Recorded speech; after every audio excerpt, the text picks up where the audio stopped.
living my best life, then no stress life. Let me show you what the rest like. Hey, we know what we want, it's like, hey, and we can't get enough. We just living it up, we just living it up. Hi, I'm Tracy. And I'm Destiny. This is a continuation of the previous episode. If you don't know Destiny and I personally, sometimes it can be nerve-wracking to join our podcast and talk to strangers. This gives you more insight to our personalities and our thoughts about various topics. We aim to make the interviews as comfortable as possible, as well as professional as possible, but we are people who enjoy a good laugh occasionally. Now, on to the next topic. I mean, even NICUs in other countries have like a whole home inside of their NICU for the families to stay. And we had an uncomfortable chair and a tiny wardrobe closet that you could fit like a shoe in. So Eleni was there for a little over a year. So the first 6 months, it was like not super tiny, but the room was not big. And, it looked like a NICU. Yeah. Well, they were rebuilding the NICU while we were there. So we ended up being some of the first people in the new NICU. The new one, they made it more homey. So there's a couch Oh, for that's good. parents, there's a bathroom in each room. You have a TV Oh, for the parents and a nice. TV for the babies. There's a nice size wardrobe where you can keep your clothes and the baby's clothes, blankets, and everything else. So it was a really nice upgrade for sure. Yeah, see, we didn't have any of that. I mean, even when I worked in the NICU, we had rooms for parents, Mhm. and you could only stay there if situations needed it. Um, or your baby was going home, but most of the time it was on the other side, and there was only 2 beds, and we had 40 plus rooms. No. See, Eh, yeah, that's why I love the upgrade because even in the old NICU, they would allow parents to spend the night, but like you said, there was nothing in there but a rocking chair and the baby's yeah, incubator. yeah. To even have your own bathroom and not need to walk down the hall and get buzzed out of the NICU to get buzzed back in, that would have been fantastic. That would Yeah, have that saved so much definitely time. when they changed rooms, I was like, "Oh, we're here all day, all night. It's fine. It's no problem. You Yeah, don't have I to would have leave for loved that. anything." Of course, food, but even Yeah. they would allow food in the NICU and everything else once we switched, so it was great. Really? The Yes. nurses couldn't even have water. No, that's crazy. Even at the old NICU, I mean, they allowed food, but it kinda depended on your location. Mm. Delaney started out in one of those open rooms, if that makes sense, where it's just Oh, you're in type right. situation. So and honestly, I feel like they put her there because they didn't really think she would survive. So Yeah. once she was there for a little while, they switched her to an actual room with a door, windows, and all the things. But once we switched to that room, they were more open to us, like, bringing food and snacks and everything else. And then once we switched to the new NICU, they would let us leave snacks in the room if we wanted and everything else. We had to hide our snacks. Oh, I Dang. definitely used to hide mine in the beginning because, yeah, I'm hungry. Like, what do you Yeah. mean? I just had a baby. I Yeah. need to see her. So, And I'm pumping. I need to snack. literally, yes, How are you gonna provide a pump but not allow me to snack? exactly. Like, you could give me a granola bar at this point, I would be happy.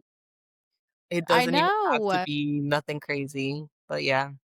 Yeah, that's the other thing we have to talk about is how different the NICUs are, especially in other countries, because I see other countries' But you NICUs know and they seem what? so So, like, I see a phenomenal. lot of great things about other countries, but as a trach mom, I've seen Yeah, horrific stuff about other countries and their NICUs and the lack of support, and yeah. there was one mom I'm in a trach mom group on Facebook, and there was one mom who couldn't even leave the hospital because they didn't have a home vent for her baby.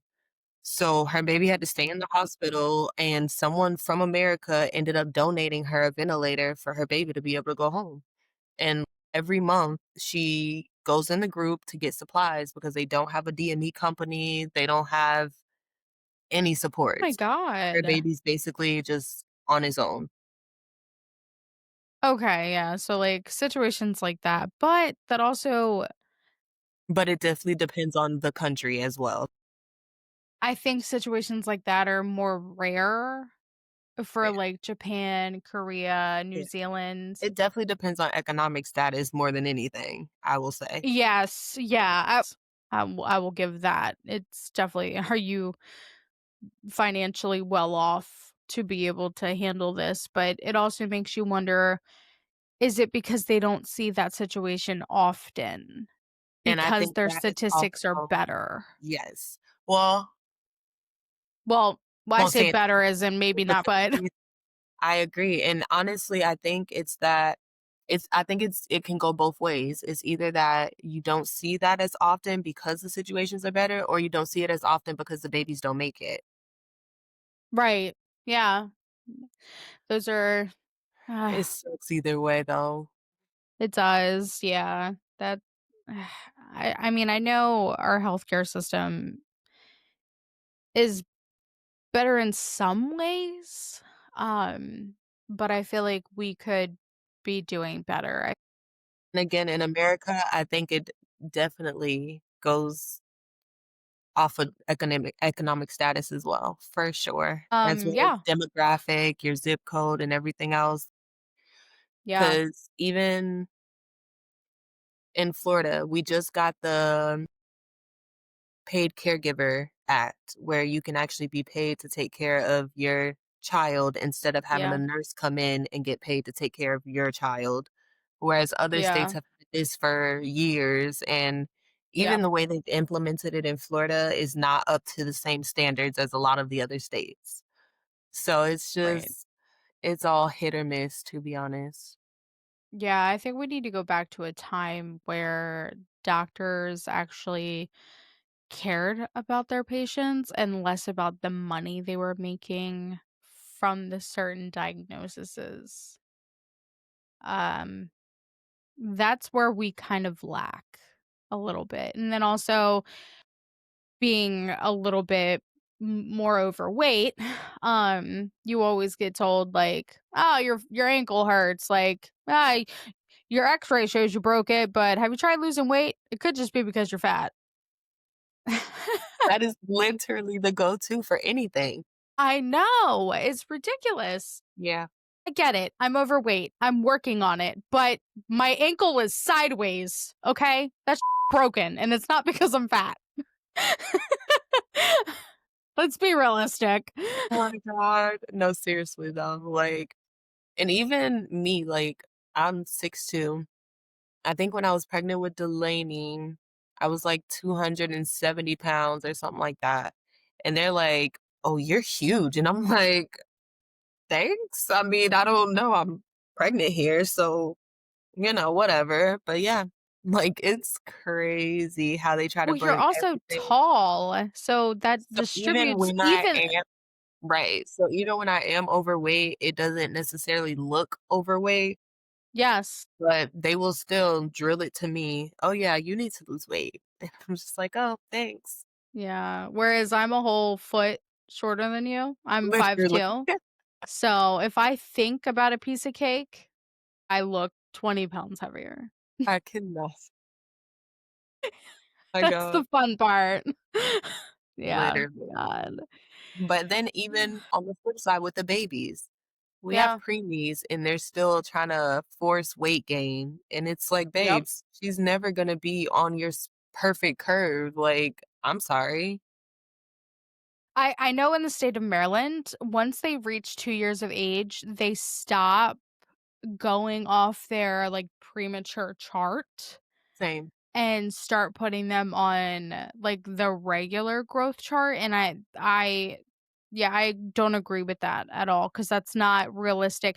Just because they hit 2 years of age does not mean that they weren't born premature. It does not mean that they did not come from 1 pound or what have you. Like, Exactly, and that's the that does not thing. erase their birth history. And that's what I feel like everyone misses, like When Delaney was a year old, she was 13 pounds. Demi's a year old and she's 25 pounds. Like, it's still completely different kids, Yeah. completely different situations. So it's like, just let them do them. Like, they will get there when they need to. Yes, they will. But I also think the other thing they need to take into consideration is you're tall. Um, And the thing is, and I literally have to tell her nutritionist all the time. Not only am I tall and slim build, but their dad is literally like 135 pounds and has been since he was in high school. Like, they're not gonna get much yes. bigger, babes. Like, they're small and it is what it is, and that's just them. Like, it's fine. Yeah.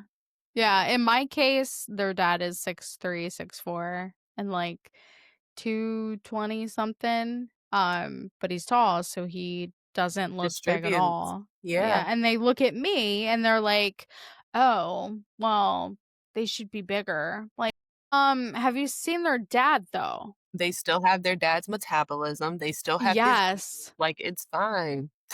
They have his long, scrawny little legs. No offense, babe. Yes. But I mean, they're scrawny, but they're strong. I will give them that. But they All have of such them long are legs. shaped All like of them. yes, just long Yes. and slim. Yeah, They ain't get that from me. I'll tell you that. Because my legs are they're not long at all. no, So seriously. come Yeah, on, man. yeah. That was the thing with Kyrie and the NICU is in their minds they thought that by overfeeding her, she would grow lengthwise and it would help her lungs. I understand the thought. However, you didn't take into consideration genetics and calories and all of the other things. You're force feeding her all of this food, and now she's round, and now she has Oh, much more weight on her speaking of lungs. that, yes, they, like, force the feed so much. Delaney was, like by the time she left NICU, she was, like, 27 pounds.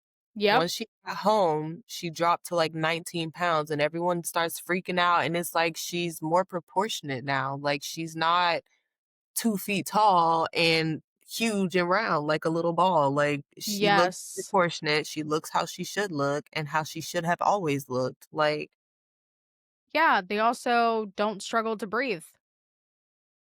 That's the big thing. I think that's honestly what helped Kyrie when she came home is nonetheless, it was not voluntary. I don't want people to hear this and think that I intentionally caused this, but I think that she started to develop an intolerance for her feeds and she was vomiting every feed, excessive amounts of feed. And I dreaded it every day because the suction machine, we had to have it ready and charged because it yeah. was nonstop all day long. We couldn't go anywhere because she just wouldn't stop. And she dropped weight like that too. She went from like 25 pounds to Yeah, like so what stopped it? 19, 20. Yeah, So what just stopped from the vomiting? nonstop. Blended, blended feeds. I took her off formula completely and gave her real food. Yep. And all of the reflux issues, all of the vomiting, all of her just like mucus Mm, situation that she had going on stopped all of it yeah. because I put her on a whole foods, like the organic foods, Right. blended diet.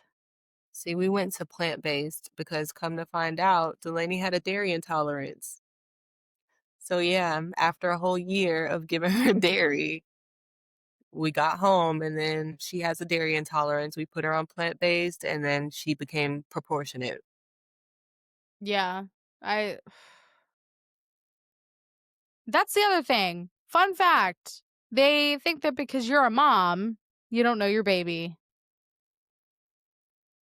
You do though. I was pregnant with her. Nonetheless, I was only pregnant with her for 5 months, but I still knew her Still, better than you right. did. Very much so. That's come on now. Give my Yeah. girl some credit. Give me some credit. I remember hearing that all the time that mom's intuition isn't backed by scientific data.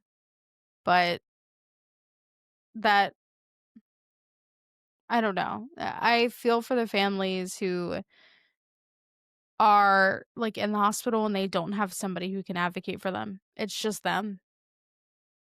I Yeah. mean, I'm thankful that I jumped on it when I did, but And that's the thing, like, I wasn't I didn't want to be that mom. I didn't want to have to fight everybody and yell and scream and do all the things.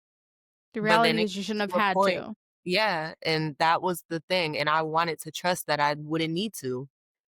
So Yeah. then once things start going left, I'm like, "Okay, we're not doing this." Like, Yeah. something's gotta give. Y'all don't wanna listen to me, but I know what I'm talking about. Like, Yeah. I'm sorry, and like you said, mother's intuition, yeah, it could have been wrong, Yeah. but it wasn't. So, Right. See, unfortunately, if you were in the state that we're in Baltimore City, and you would have advocated, they probably would have had security take you out and probably ban you from seeing your kid. Just from the yeah, like, I've seen them do that to families before. Well, let me excuse rephrase that. I've seen them do that to Black families before now I will when I say, worked in a NICU. so we might have to cut But this I out got pretty 'cause ratchet up in there too, and I didn't get kicked out, so that's the thing. So we might have to cut this out because I don't know if that violates HIPAA or whatever.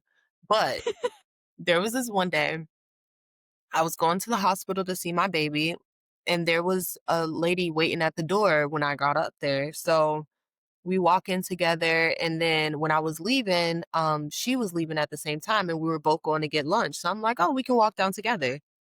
We start yeah. walking and talking, and at this point, Delaney had already been trached. She was doing better. So she was asking me questions about, how our NICU stay went, what types of things she needed, and, what was keeping us there so long. Yeah. So I'm kind of explaining everything to her. And she was like, "Oh, they keep trying to tell me that my baby needs a trach, but she don't need a trach." So I'm like, "Okay, well, you don't have to agree to a trach. Like, that's not a forced thing. You know what I mean? Like, Yeah. you let them know what it is that you want to do for your baby." Well, we go get food. We go back to the NICU. Right. So, like, maybe 5, 10 minutes later, I just hear screaming. And I'm like, what's Oh, no. happening? So the lady is just like losing her mind. They've got a police officer. There's like a bunch of people there. And I'm just like, what happened? So they kicked her out of the NICU and she just went out and there's like seating outside of the NICU. So I went out with her and I'm just talking to her, trying to see what happened. Basically, she like, she basically didn't believe her baby needed the breathing support. So she took it upon herself to remove said breathing support. And I'm like, that wasn't what I meant by advocate. Like, that's not how that works. No. So she removed the breathing support and basically tried to like take her baby with her. She wanted to sign her out AMA and basically tried to take the baby with her. They called CPS, they called the police, everybody came rushing in, and it was a whole big scene. And when I was talking to her, she's still like losing her mind. Oh, they're trying to kill my baby, da da da da. And I'm just like, babes, I think you're doing more damage. Like, Yeah. Oh but my god, okay. yeah, I Yeah, said that to situations like say that. it depends on the way you advocate. Because I never had any issues. It don't matter what I said, how I said it. Like everybody just took it on the chin and kept it moving.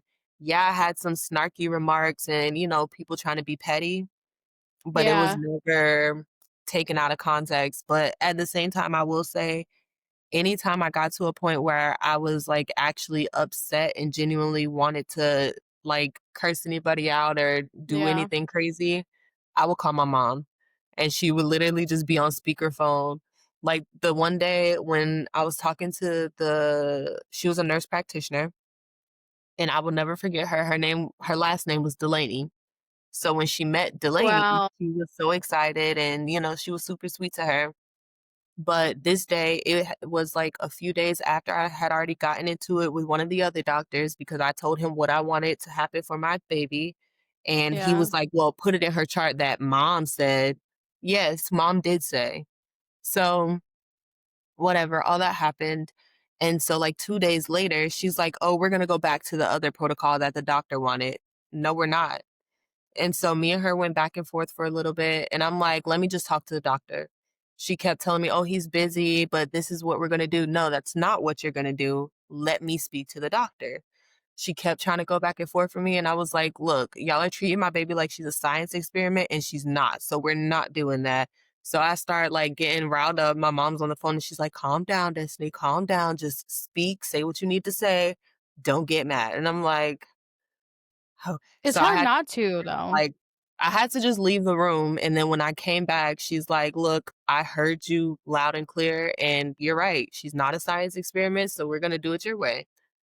Yeah, thanks. Like, that's all I need. I don't need to argue. I Yeah. don't want to go back and forth with anybody. I just need y'all to listen to me about my child. Yes. And I say this as kindly as I can. You may be a doctor, but you practice medicine. Remember that. Mhm. You practice medicine.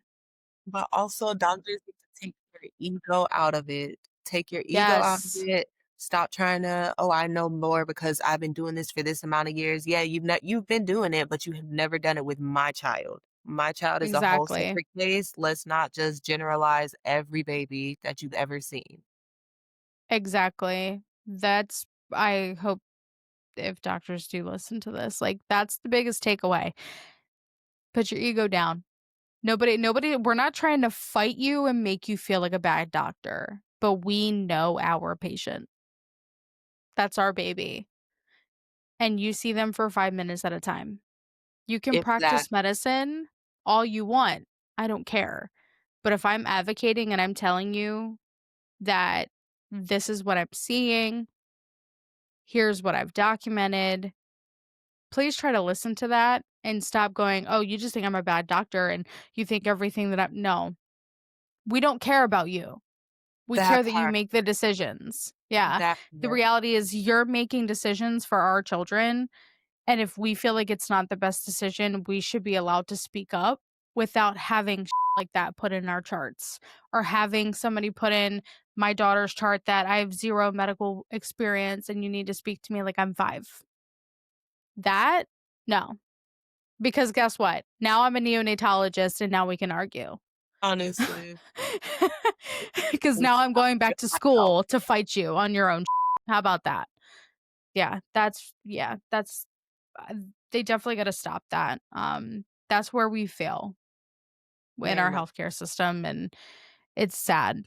I really hope that I think the newer generation of medical professionals, especially some of the residents I kind of ran into, some of them were like, "Oh, I'm a resident." Like, yeah, you're still learning how to be a doctor, but I'll let you have that one because I'm not a resident, I guess. But there was one resident in particular, and she came in and she's like, "Hi, I'm so and so. I'm working with you for your baby. What do you need from me to make this an easy 2 weeks of transition?" Mhm. And I just said, "When I tell you something is wrong, you listen." That's it. And she said, "You got it. I'll That's all listen." it takes, and that's why I All it like takes. that nurse practitioner, Delaney, because she fought for me after that. Once I had my little moment, she went back to the doctors. I didn't even have to speak to the doctors, and she made it clear, like, "This is what we're doing, and that's just it." Like, and I never had any more issues. Well, not with her, at least. Yeah.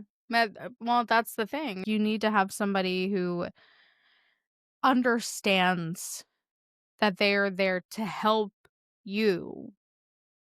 They are not there to do whatever the hell they think that they need to do. That's where there's a line that often gets blurred because they don't care about your opinion and they're just like, "Oh, well, I saw them for 5 minutes and they were retracting kind of hard." I'm like, "That's cool. I've been with her for the past 8 hours and she's fine." And that's oh my god, that used to piss me off so bad. The retracting, babes, that's her baseline. Sorry, like, Yes, there's nothing we can do about that, like thank you. Right. I literally had to record Kyrie breathing because the days that we needed a mental break from the hospital, we would call up there and check on her. And then they would be like, "Oh, yeah, she's retracting a little bit." Okay, well, guess what? We'll be there in 30 minutes. We ain't gonna tell you that, though. We're gonna pop up. I'm gonna video of her retracting where she's not. And then the next time I call, like, I remember doing that.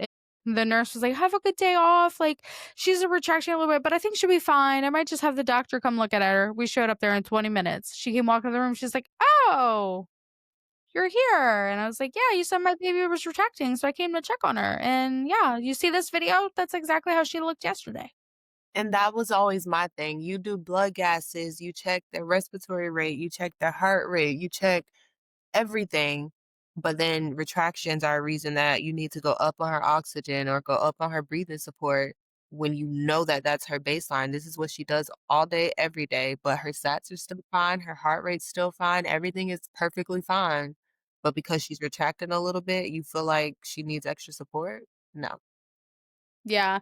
I One of the things that we also ran into with blood gases is for some reason Kyrie's CO2 was always slightly higher, but her pH was normal.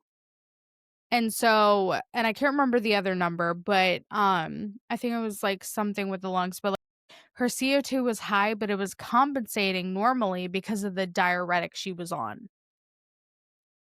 So it was kind of like, yeah, her CO2 is 70, but like she's fine. Her oxygen is at like 30 Yep.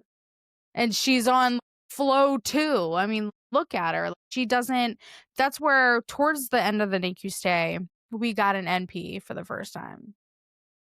I love you. I hope you know who you are.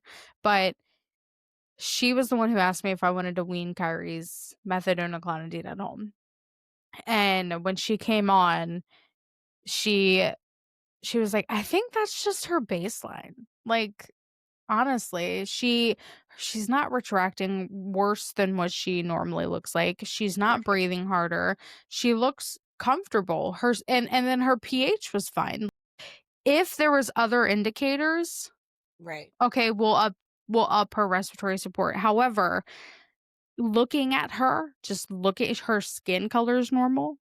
She's not slightly discolored. She's not blue. Or her fingertips, her fingernails were normal color. Yep. They were like, "I don't care anymore about what that CO2 number." So Mhm. literally they did a blood gas the day of her G-tube and laser eye surgery, and they were like, "If this isn't come back good, we're not gonna do the surgery." And I'm pretty sure it came back at like 82. Like, it was ridiculous. And the doctor came and was like, "Hold on. No, she looks fine. She's good. Take her." Yep. It was like, "Yeah, please." I don't I have not we have not done a blood gas since discharge. Say But she hasn't been on oxygen in 2 years, and I could only imagine if it's normal now. I have no idea, but she's also not on Diarel anymore. She's right. not on sodium, potassium, all of those other stuff. I feel like all of that stuff combined probably played a huge factor in Oh, yeah, for sure. some of the compensation stuff, and that's when I started to dig into blood gases a little bit more and research on it, and I was always told that I was wrong, but when I would get a good RT and I would tell them some of my findings, they would be like, "Oh, yeah, and, like, also this, and let's add in this," and, What like, that is the "Thank you." one group of people that I never had problems with was the The respiratory RTs? therapists. They were amazing with Yes. us, and Yes. we had the best RT when she first came home from the hospital with the DME company. Her RT was heaven sent. His name was Carl. Carl would Carl. literally he was the best, like, he would literally call, text, whatever he needed to do. If I had any questions, he would pull up. Like, Carl was I love literally that. the best. Like, he's hilarious. I loved Carl. He was like a 6-year-old man with the energy of a 20-year-old. Like, he was Yeah. I'll tell you what, I ain't never met a young Carl. Always old. oh my god, that's so true. Dang. Is Carl just not a name that's used in now I need to see. How often is Carl used in 2025? I think I've met one person named Carl, and now that I'm thinking about it, I think of old men that are teaching me about their difficult life when I think of Carl. The name Carl was most popular in the United States during the early to mid 20th century, peaking in the 1920s and 1950s. My god. Yeah. Carl. That is hilarious. Oh, wow. I love that. Well, if your name is Carl, we just want you to reach out if you're Right. anywhere Just from say hi. your teens to 20s. Honestly, well, even 30s, like, just anything below 50, we'll take it, Right. I've never met not a grandpa Carl, okay? right? So I wanna know, do you So still crazy. exist? Dang. Now I feel like I need to go searching for Carls just 'cause. Yeah. Or like a Barbara. And yeah, I've never met just a Barbara, My like, mom has my a friend named age. Barbara, but again, they're in their 60s. So, See? And Donna. I mean, the only Donna I knew of was from That '70s Show, but Don every Donna I've met, she so was fun older. fact, my sister, her name is Deanna, but it's spelled with an Oh. apostrophe. So it's D Oh, apostrophe O-N-N-A, so people always call her Donna. So, yeah, but no, I don't know any that's Donna. unique. I Yeah, like that. but that's okay, so let me tell you how my parents did me wrong, okay? With Destiny? Talk about this all the time, and everybody thinks it's so funny, but it's not. Okay, so my dad's name is Kevin. My oldest sister, her name is Kivana, named after my dad, right? Then Okay. we have Deanna, named after my sister, and then I'm just Destiny.